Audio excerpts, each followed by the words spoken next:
আচ্ছা, একটা মজার জিনিস ভাবুন তো। লোহা গলাতে যেখানে বিশাল চুল্লির দরকার হয়, সেখানে গ্যালিয়াম নামের একটা ধাতু কিন্তু হাতের তালুতেই গলে পানি হয়ে যায়। অদ্ভুত না? কেন কিছু জিনিস এত সহজে গলে যায় আর অন্যগুলোর জন্য এত তাপ লাগে? চলুন, আজকের এই আলোচনায় আমরা মৌলদের গলে যাওয়ার পেছনের আসল রহস্যটা খুঁজে বের করি। এই যে প্রশ্নটা, এটাই কিন্তু আমাদের আজকের গোয়েন্দা গল্পের মূল রহস্য। এক একটা মৌলের গলনাঙ্ক এক এক রকম কেন? এই ধাঁধার উত্তরটা কিন্তু লুকিয়ে আছে পরমাণুগুলো একে অপরের সাথে কিভাবে জুড়ে থাকে তার ভেতরে। যে কোনো রহস্য সমাধান করতে গেলে তো কিছু সূত্র বা ক্লু লাগে, তাই না? এক্ষেত্রে আমাদের হাতে দুটো গুরুত্বপূর্ণ ক্লু আছে। একটা হলো গলনাঙ্ক আর অন্যটা স্ফুটনাঙ্ক। চলুন আগে ঝটপট দেখে নিই এই দুটো জিনিস আসলে কি। একদম সহজ করে বললে, গলনাঙ্ক হলো সেই টেম্পারেচারটা যখন কোনো শক্ত জিনিস গলতে শুরু করে, মানে তরল হয়ে যায়। আর স্ফুটনাঙ্ক হলো সেই তাপমাত্রা যখন তরলটা ফুটতে শুরু করে গ্যাসে পরিণত হয়। আমাদের আজকের রহস্যের চাবিকাঠি কিন্তু ওই গলনাঙ্কের মধ্যেই লুকিয়ে আছে।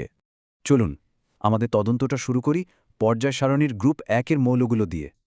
এদের আচরণ বেশ সোজা সাপটা, যা আমাদের রহস্য সমাধানের জন্য দারুণ একটা শুরু। এই টেবিলটার দিকে একবার ভালো করে তাকান। দেখুন, লিথিয়াম থেকে সিজিয়ামের দিকে যতই নিচে নামা যাচ্ছে, গলনাঙ্কটাও কিন্তু ধীরে ধীরে কমছে। বেশ পরিষ্কার একটা প্যাটার্ন, তাই না?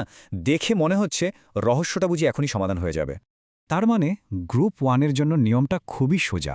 পরমাণুর আকার যত বড় হচ্ছে, তাদের গলাতে তত কম তাপ লাগছে। কিন্তু আসল প্রশ্ন হলো, এমনটা হচ্ছে কেন? ব্যাপারটা অনেকটা হাত ধরাধরির খেলার মতো। বড় পরমাণুগুলোর নিউক্লিয়াস থেকে বাইরের ইলেকট্রনের দূরত্ব অনেক বেশি থাকে, ফলে তাদের আকর্ষণ বা বাঁধনটা বেশ দুর্বল হয়। ঠিক যেন কেউ আলগা করে হাত ধরে রেখেছে। তাই অল্প একটু তাপ দিলেই এই বাঁধন ছিঁড়ে যায় আর পরমাণুগুলো আলাদা হয়ে গলে যায়। কিন্তু এখানেই গল্পে একটা টুইস্ট আসে। নিয়ম অনুযায়ী সবচেয়ে ছোট পরমাণু লিথিয়ামের গলনাঙ্ক তো সবচেয়ে কম হওয়ার কথা, তাই না? কিন্তু টেবিলে দেখুন, ওর গলনাঙ্ক তো গ্রুপের মধ্যে সবচেয়ে বেশি। কেন এই উল্টো নিয়ম? আর এটাই হলো লিথিয়ামের রহস্যের সমাধান। ওর আকার ছোট হওয়ার কারণে নিউক্লিয়াসটা বাইরের ইলেকট্রনকে অনেক জোরে, অনেক শক্ত করে ধরে রাখে। মানে ওর হাতের বাঁধন খুবই মজবুত। এই শক্তিশালী বাঁধন ভাঙতে অনেক বেশি শক্তির দরকার হয়, আর তাই ওর গলনাঙ্ক সবচেয়ে বেশি। গ্রুপ 1-এর ওই সরল রাস্তাটা তো আমরা পার হলাম।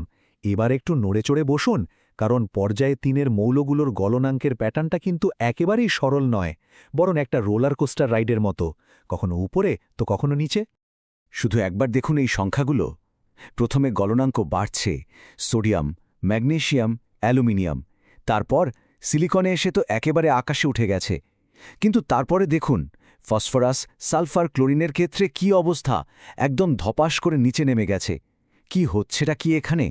এর উত্তর হল, এই মৌলগুলোর পরমাণুগুলো একরকম আঠা বা বন্ধন দিয়ে একে অপরের সাথে জুড়ে থাকে না। এদের পরমাণুগুলোকে জুড়ে রাখার আঠার ধরনটা আলাদা। আর এই আঠা কতটা শক্তিশালী তার উপরই গলনাঙ্ক নির্ভর করে। চলুন প্রথমে ধাতুগুলোকে দেখি। সোডিয়ামের আছে মাত্র একটা হাত বা মুক্ত ইলেকট্রন। ম্যাগনেসিয়ামের আছে দুটো হাত। আর অ্যালুমিনিয়ামের, ঠিক ধরেছেন, 3টে। তো যত বেশি হাত থাকবে, বান্ধনটাও তত মজবুত হবে, তাই না? আর কারণে এদের গলনাঙ্কও পরপর বাড়ছে। অ্যালুমিনিয়ামের পর আসছে সিলিকন, আর এর গলনাঙ্ক দেখুন, বিশাল, এক লাফে 1410 ডিগ্রি সেলসিয়াস।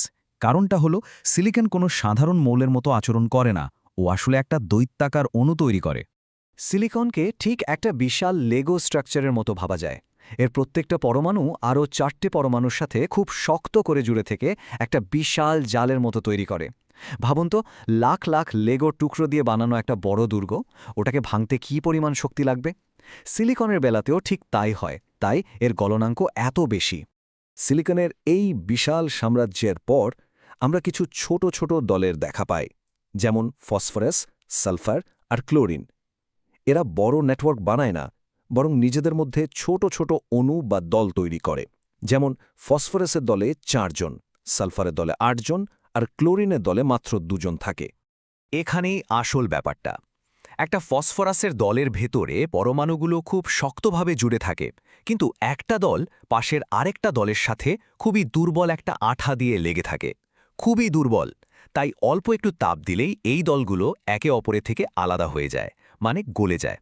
এজন্যই এদের গলনাঙ্ক এত কম। তাহলে গ্রুপ 1-এর সোজা রাস্তা থেকে শুরু করে পর্যায় 3-এর রোলার কোস্টার রাইড পর্যন্ত তদন্ত করার পর আমরা কিন্তু আমাদের রহস্যের প্রায় সমাধান করে ফেলেছি।